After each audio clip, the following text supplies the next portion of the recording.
noite a todos. Vocês estão me ouvindo? Principalmente a todas, né? Primeiramente, parabéns, né, para as mulheres que estão aqui presentes.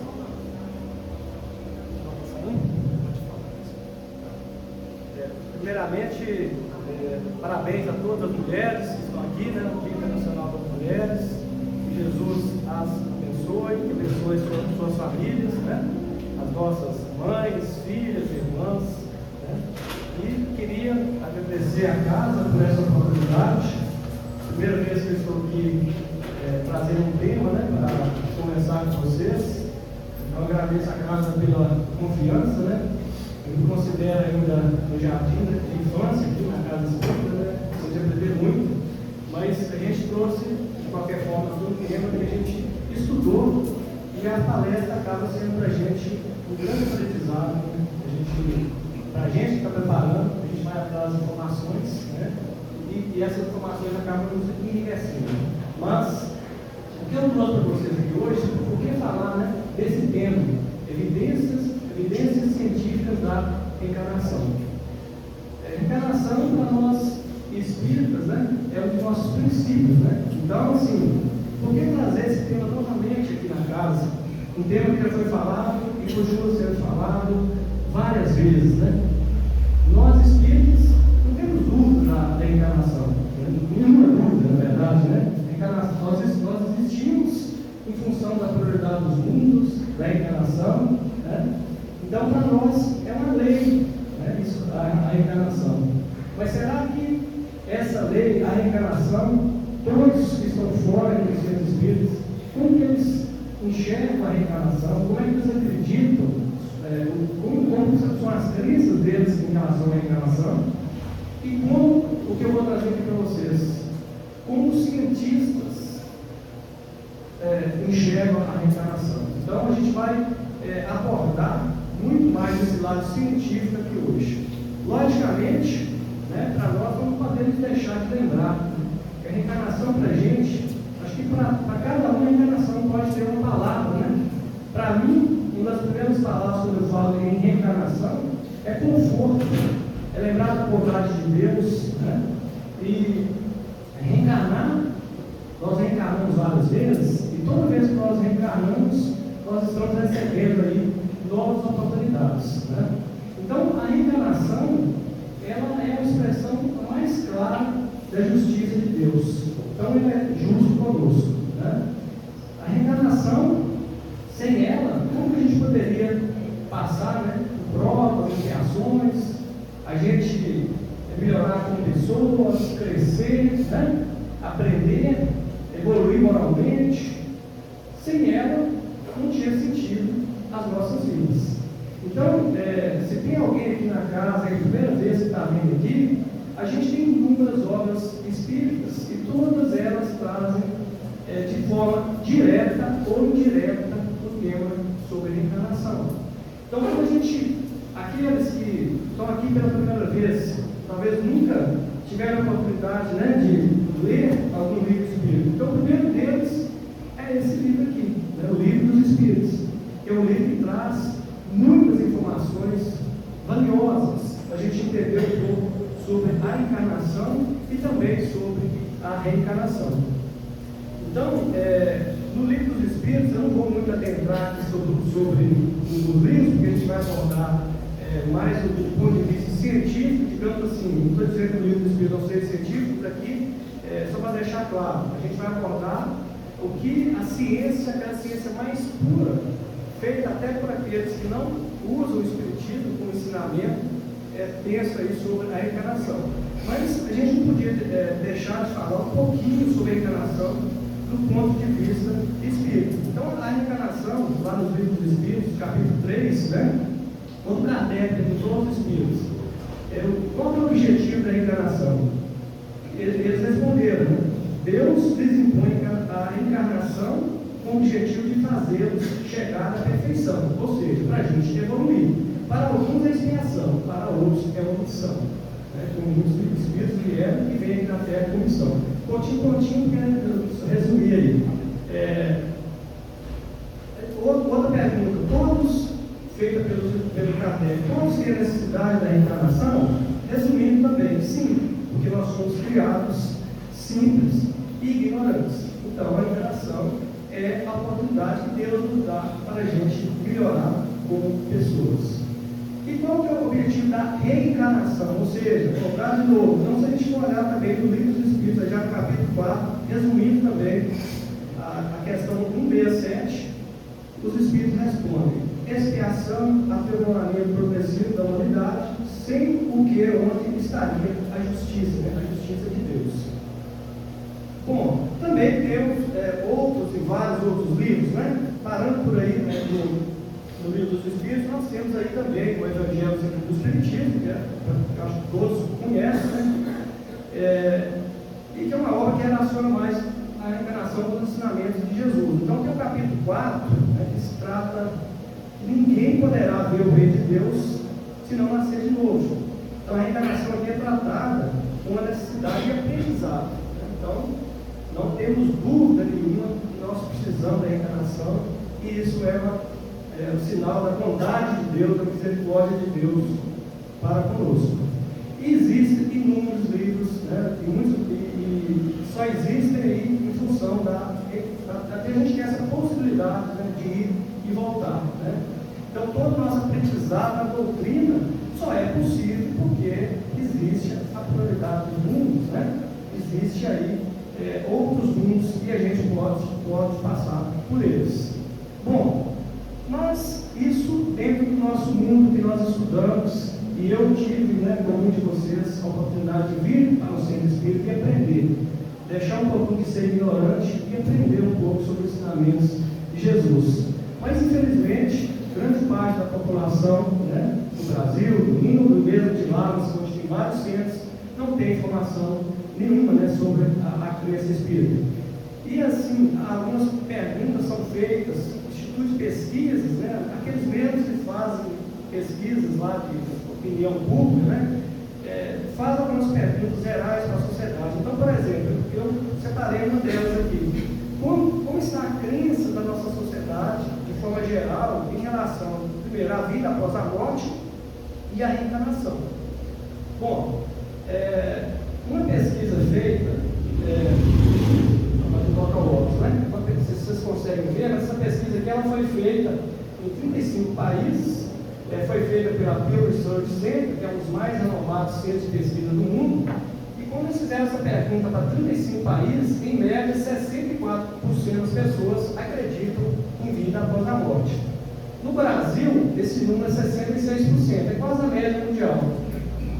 38% das pessoas, eles acreditam definitivamente que a vida após a morte existe. Para 27%, provavelmente existe, e outros não acreditam. Então, infelizmente, tem muita gente que não acredita nem na vida após a morte, ainda mais em reencarnação. Geralmente, o pessoal dos países asiáticos, eles têm uma crença maior na vida após a morte, tudo que eu li a respeito. Quando pergunta-se sobre a crença da reencarnação, 33% dos brasileiros, essa aqui é cidade de 2025, acredita aí na reencarnação. Se a gente pensar, né, que até onde eu tenho informação, que nós somos pouco mais de 2% de espíritos no país, então tem pessoas que não são espíritos, ou talvez não declararam espíritos, mas que também acreditam na reencarnação. Mas é muito pequeno, se a gente pensar que 70% da população acha que morreu, acabou, né? Então, é muito pequeno. Normalmente, países da África ou do Sudeste Asiático, lá eles têm uma crença maior, tanto na vida após a morte, como também na reencarnação. Bom, isso aqui chegou para várias pessoas, né, no WhatsApp, no Instagram, e chegou para mim a história de um menino, contava a história de um menino lá na Inglaterra, que ele viu a figura lá do John Lennon e começou a dizer para a mãe dele: mãe, eu sou esse da foto, eu já fui famoso, contando um monte de coisa. Essa história me intrigou um pouquinho, eu fui atrás de informações, será que isso é verdade mesmo ou não? Na época eu fui atrás de tudo. Como eu não achei resposta, fui até atrás do ChatGPT. E ele falou que era verdade mesmo, o caso era verídico, blá blá blá. Mais ou menos 15 dias atrás eu fui atrás do mesmo ChatGPT e ele me falou que o negócio era verdade. Mas naquela época eu não vou atrás de ChatGPT, eu fui atrás de estudos científicos sobre a reencarnação que eu nunca tinha ido lá atrás.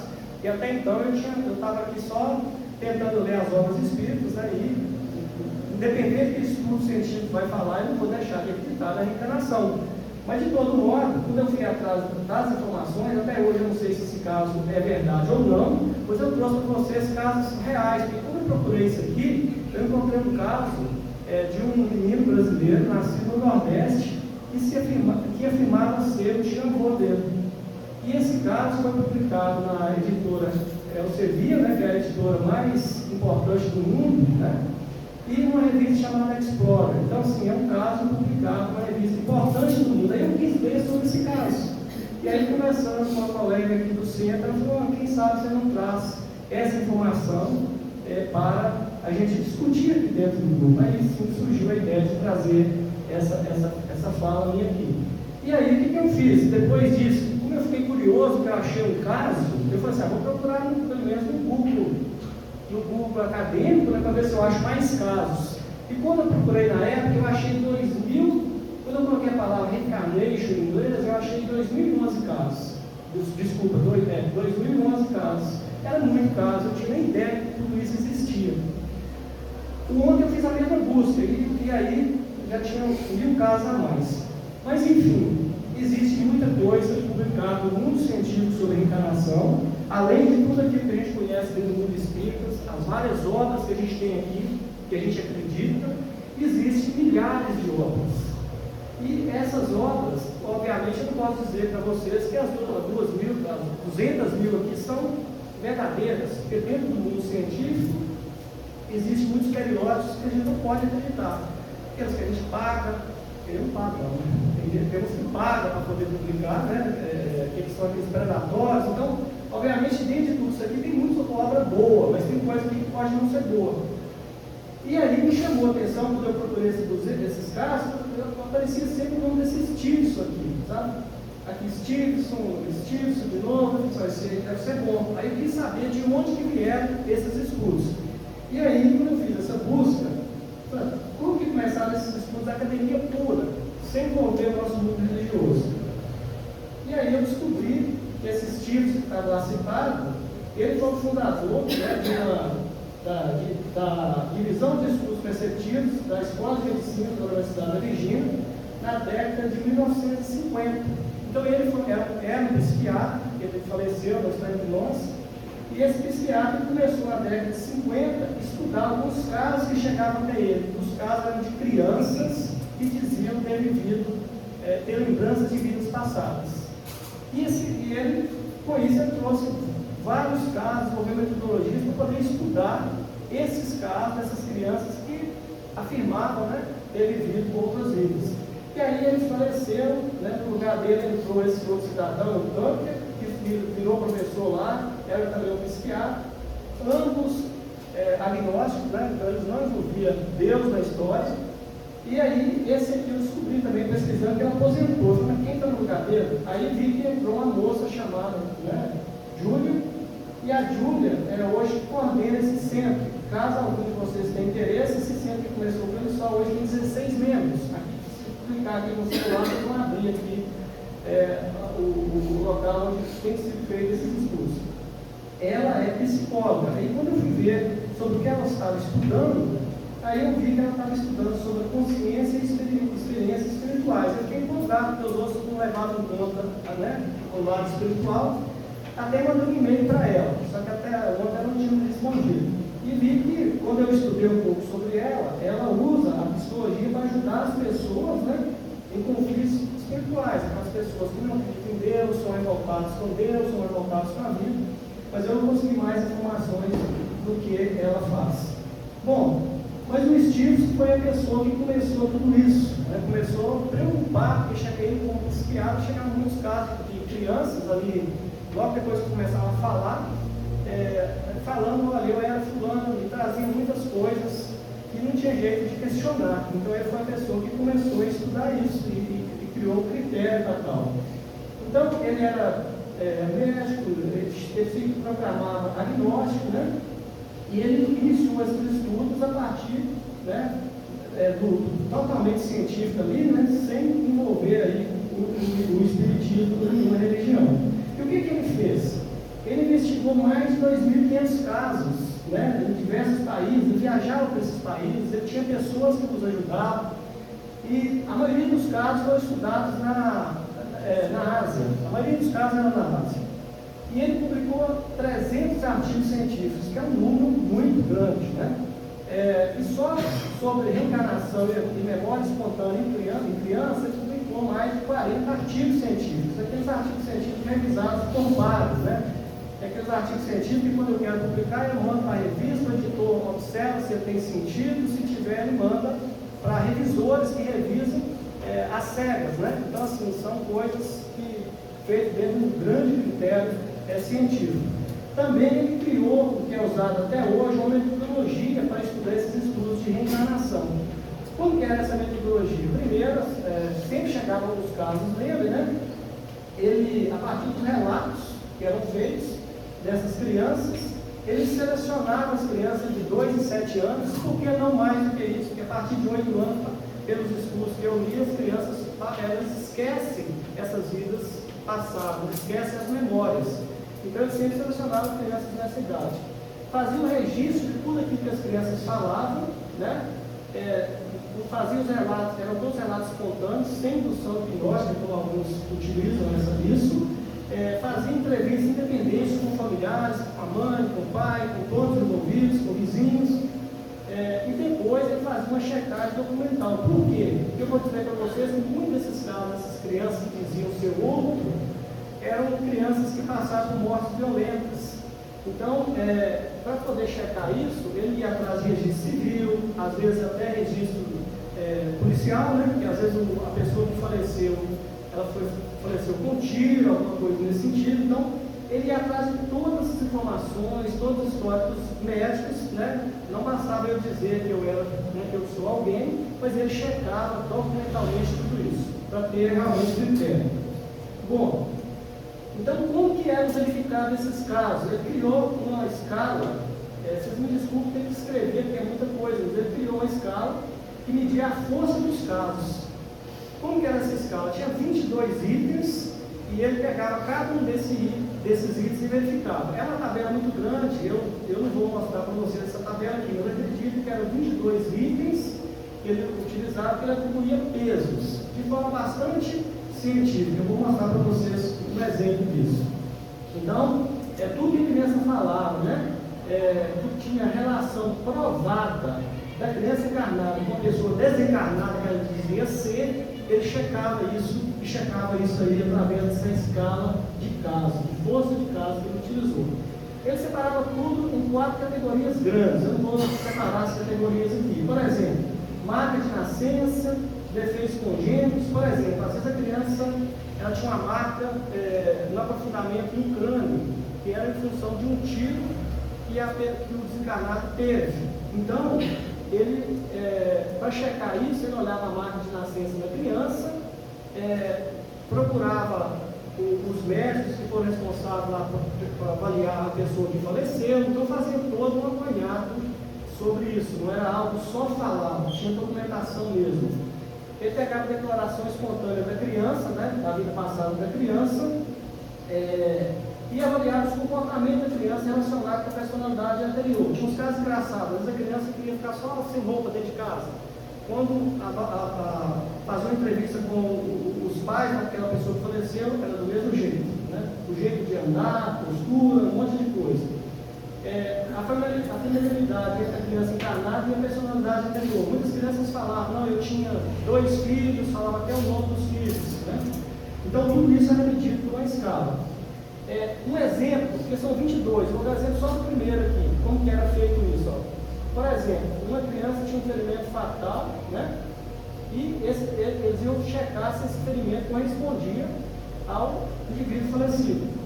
Então, se fosse registrado, verificar por registros médicos, por exemplo, alguma foto, alguma coisa ali que estava documentada pelo médico, ganhava 8 pontos. Se era falado só por parentes, sem essa documentação médica, 5 pontos. E aí ia dando notas. Ok? Então, ele desenvolveu toda essa metodologia. Então, para fechar, antes de eu falar do artigo, né, acabou a questão até do mesmo do tempo, né, quais são os principais achados do Stevenson? Então, foi uma pessoa que estudou esse mundo de casos, né? Os casos iniciavam nessas crianças avaliadas. Eu estou fazendo um resumo de como que eram esses casos, né? Porque ele escreveu vários livros, né? Então, de forma geral, os casos iniciavam quando as crianças estavam na primeira infância. Começaram a falar, já começaram a trazer coisas da vida passada. Depois dos 8 anos, acabavam esses relatos ou diminuíam. Mais de 60% dos casos eram com meninos. Esses meninos que tinham tido, inclusive, mortes violentas. Não sei o porquê e eu também não falo disso, pelo menos até onde eu li. Muitas crianças tinham medo, por exemplo, de água. Às vezes ela morreu afogado. Então, assim, a criança que morreu, que o desencarnado morreu afogado, ela tinha medo de água, tinha medo de tiro, porque o antepassado morreu com um tiro, por exemplo. Em cerca de 35% dos casos estudados, em muitos casos, havia marcas de nascença ou defeitos congênitos nas crianças encarnadas, compatível com aquilo que ocorreu com o desencarnado, por exemplo, o tiro que eu dei. Então tinha uma marca de um tiro. E uma coisa que me intrigou, né, que eu achei, né, que ele relata bastante isso no livro que ele escreveu, que eu até achei interessante, comprei o livro, depois se alguém tiver interesse de ver, ele relata a habilidade que alguns tinham, que chamava de habilidades não aprendidas, que é um nome que eu nunca tinha ouvido falar, que chama xenodossia. Por exemplo, tinha crianças que nasceram nos Estados Unidos e falavam alemão sem nunca ter estudado alemão, né? Então está relatado isso aqui no livro. Muitos casos, por exemplo, na Ásia, lá a Índia, por exemplo, tem um dialeto, né? Então, às vezes, a criança nascia, né, numa comunidade próxima que falava um outro dialeto, mas ela falava com os pais no dialeto do desencarnado. Então, assim, são coisas que são realmente intrigantes, né? Mas mesmo assim, quais foram as principais conclusões do Stiglitz? O Stiglitz não afirmou prova definitiva da reencarnação diante de todos esses fatos avaliados. Por quê? Como cientista, ele levou isso à luz da ciência atual, né? Da física atual, que infelizmente até ele mesmo coloca lá em algumas conclusões dele que há limitações metodológicas, né? A ausência de mecanismo biológico conhecido para explicar isso. Ou seja, ele considerou, ele não afirmou a prova definitiva que realmente existe a reencarnação e considerou que os dados eram sugestivos de continuidade da consciência. Mas só concluiu isso, né? Porque eu não tenho o estudo do espírito que nós temos para realmente, com base nisso aqui, eu já concluí, não, realmente é fato, né?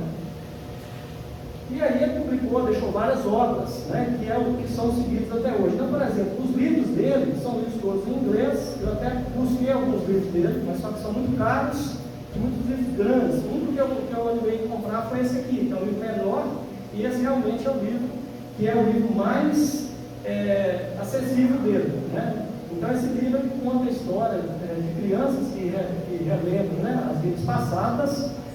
Vários casos, aqui dentro desse livro ele conta 14 casos. Eu li quase todos eles, mas ele estudou 2.500. Então, se a gente quiser saber mais, teria que buscar mais informações. Mas os casos são muito parecidos, as informações são muito parecidas de um caso com o outro. Eu fui todo esse parâmetro, porque primeiro eu queria conversar com vocês sobre esse caso que aconteceu aqui no Brasil. Mas eu queria primeiro entender o que houve antes para a gente chegar nesse caso que eu vou relatar aqui para vocês agora. Então, esse caso, como eu já havia afirmado, ele foi publicado na editora Elsevier, né, na revista Explorer, e o caso é de crianças que afirmam memória de vidas passadas, um relato e um caso de revisão de literatura. Revisão de literatura eu não vou falar, porque a gente já falou um pouco da história, né, dessa nova ciência que está estudando esses casos, né? Bom, mas o fato é que existe um núcleo hoje de pesquisa, não sei quando começou, em espiritualidade e saúde, da Universidade Federal de Juiz de Fora, na Escola de Medicina lá. Então, esse núcleo, os professores que publicaram esse artigo, eles focam muito na vida de um menino, embora eles tenham estudado 16, eles são de Juiz de Fora, e quem participou do estudo com eles foi o Tucker, o Duncan, que eu tinha falado para vocês, que também é da Escola de Medicina da Universidade de Virgínia, então ele também colaborando aí com os brasileiros. Bom, então, o histórico do caso. Também aqui está disponível a versão do artigo, né? Se caso alguém quiser, também tem um artigo que eu posso passar, caso vocês tenham interesse, mas aqui também no Carinho hoje pode pegar o artigo. Então aqui relata o caso de uma criança que alegou memórias compatíveis com o tio-avô dela. Então o que aconteceu? O Roberto, né, que é o nome fictício que eles usam aqui, ele nasceu no Nordeste, é uma pessoa bem sucedida, engenheiro mecânico, trabalhava numa empresa grande, mexia lá no setor de transporte. E ele era uma pessoa muito disciplinada, gostava de esporte, foi militar, uma pessoa bastante disciplinada. E depois ele descobriu dentro da empresa que alguém estava roubando a empresa. E ele mandou a pessoa que ele acreditava que estava roubando embora. E essa pessoa foi embora, foi em casa, pegou uma arma e acabou assassinando ele. Havia uma sobrinha desse Roberto que morava com ele, ela chamava Milena. E essa sobrinha gostava muito desse tio dela. Essa sobrinha que é a mãe do menino que eu vou contar a história. E ela morava com ele, ela tratava ela como filha e tudo mais, ela ficou muito sentida e abalada com a morte aí do tio. E ela começou, depois de um tempo, depois que ela casou, né, antes dela ficar grávida, inclusive, ela começou a sonhar, né, que ela estava tendo um filho, ela sonhava com um menino, que inclusive eles relatam num artigo que é muito parecido com o atual Roberto, que veio a nascer há 19 anos depois. Então ela sonhava com ele, e o irmão dela, né, que ouviu algumas vozes dizendo que esse menino que ela estava esperando era o tio-avô dela. Né? Mas os autores não concluem muito em relação a isso, eles vão atrás dos fatos, mas esse é um relato importante que eles fazem lá dentro do texto para nós, que somos espíritos. Então ela sonhava com o menino várias vezes. A partir do momento que ela engravidou, ela deixou de sonhar.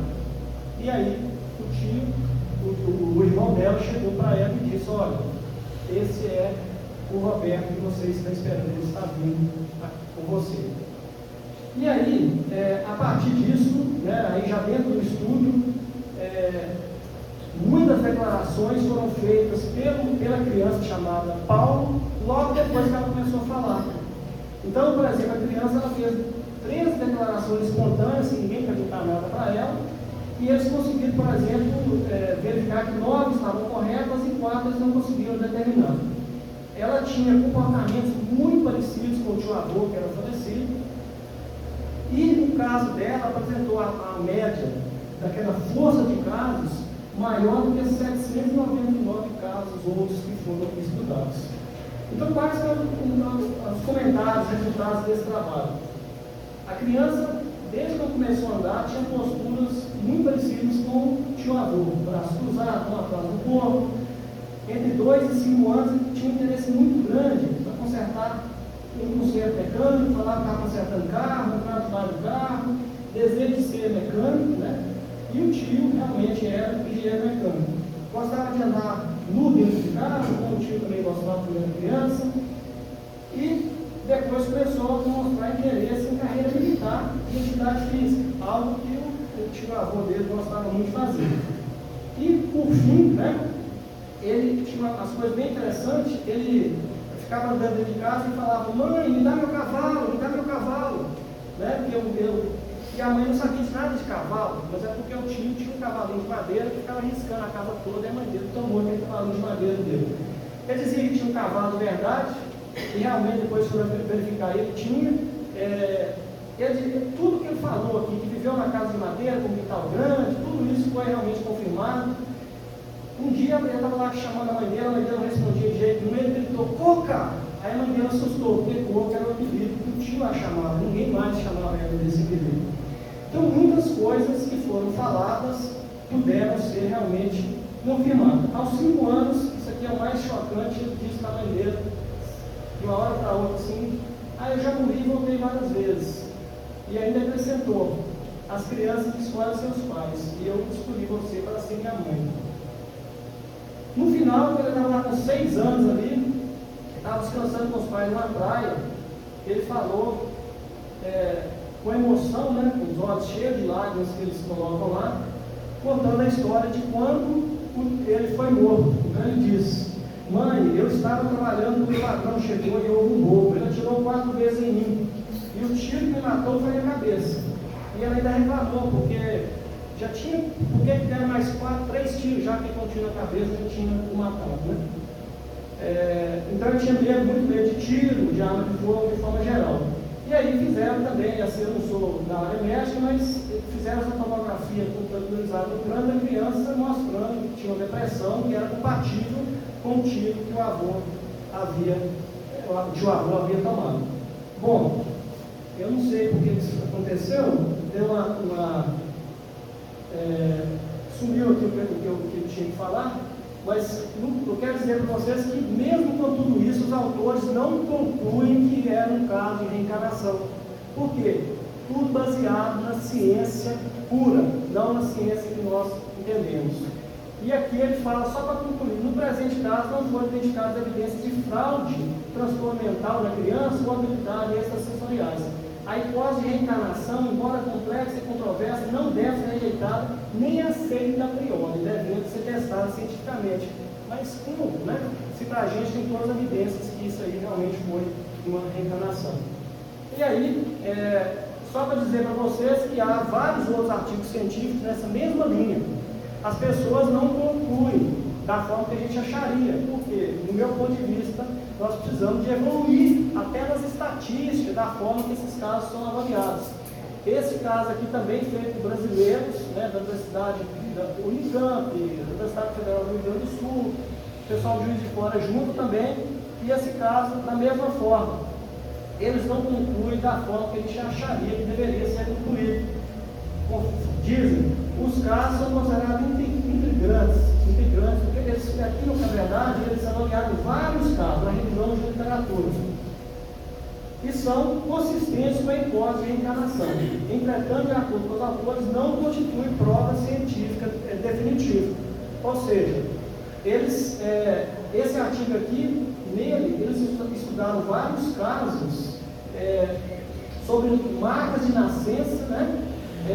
Defeitos de nascença na cabeça, né, na região da cabeça e no pescoço de algumas crianças que clamavam vidas passadas.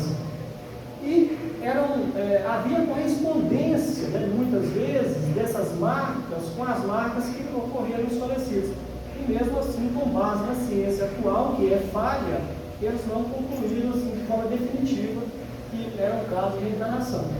Mas para fechar, né, a gente não tem jeito de não falar do nosso Kardec, né? Então, assim, Kardec também estudou tudo de forma científica. Então, esquecendo a ciência pura aqui um pouquinho, né?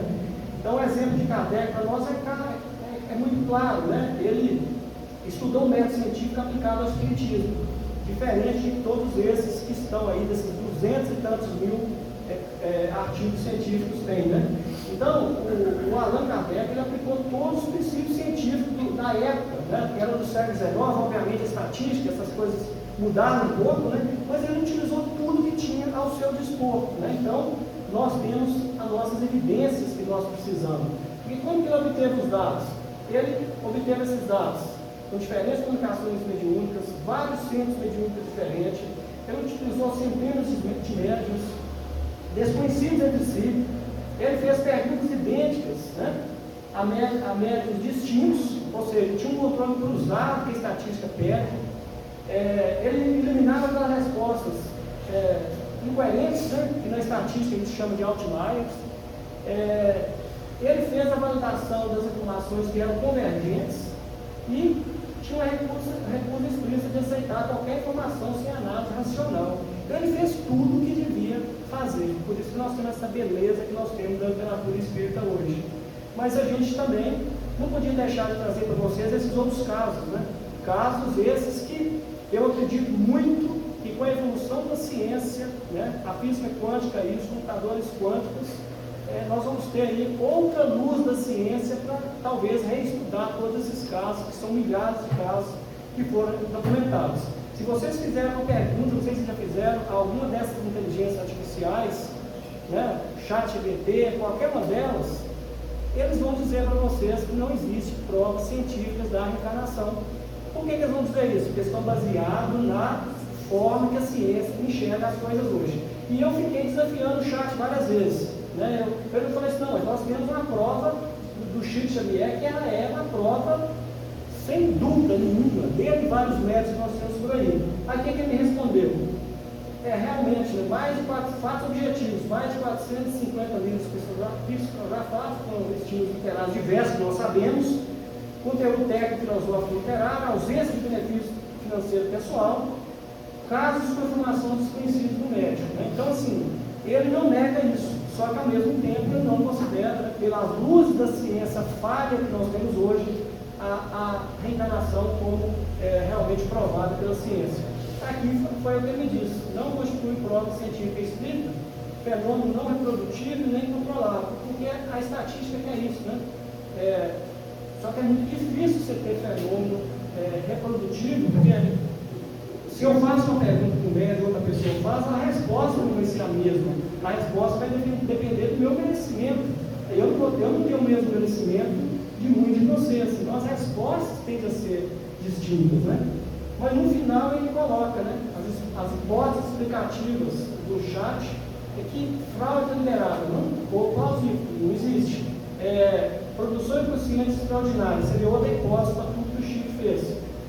Fonte de informação ainda não explicada pela ciência à luz das leis da física atual. Então isso aqui, para mim, é a hipótese mais aceita. Por quê? Quem diz eu para dar opinião, né, mas tudo que eu li, porque realmente a base das leis da física atual, muita coisa não tem como provar, né? Porque a gente não pode usar uma estatística, uma ciência que é usada lá na agronomia, né, para casos da espiritualidade. Então, enfim, né, para a gente fechar, né, o que a reencarnação realmente representa para nós do Espiritismo? Muita coisa. Talvez eu tentei, do meu ponto de vista simplório, selecionar algumas coisas. A reencarnação é a expressão mais clara da justiça de Deus, da misericórdia de Deus, do amor de Deus para conosco. Reencarnar é receber a oportunidade, né, gente? Nova oportunidade que nós estamos aqui recebendo para que nós possamos melhorar como ser humano, melhorar como pessoas, aprender e melhorar. A reencarnação explica as desigualdades aparentes da vida, né? Por isso que ela é um consolo, né? Não com privilégio ou castigos arbitrários, mas com consequências naturais de experiências passadas necessárias ao progresso individual. Não é injusto, nada é aleatório, tudo é educativo. Ela é um consolo, ela também é um consolo para quem sofre ao entender que a dor não é eterna, consolo para quem pede alguém amado, ao saber que os laços verdadeiros, obviamente, não se rompem aqui, né, com a nossa passagem. E por fim, né, minhas singelas considerações, eu acho, né, que falta metodologias específicas da ciência pura que eu apresentei aqui para vocês, para poder avaliar os fenômenos do mundo espiritual. A ciência pura exige reprodutividade, controle experimental, mecanismo causal conhecido, explicação compatível com as leis físicas atuais, que são muito falhas. À medida que a gente evolui, e nós estamos evoluindo, principalmente em relação à física quântica, hoje os computadores quânticos estão sendo trabalhados. Aí sim, quem sabe a gente evolui para o entendimento de todos esses fenômenos que eu acabei de apresentar para vocês. Então, pessoal, é isso, foi corrido, desculpe a correria e que Deus nos abençoe.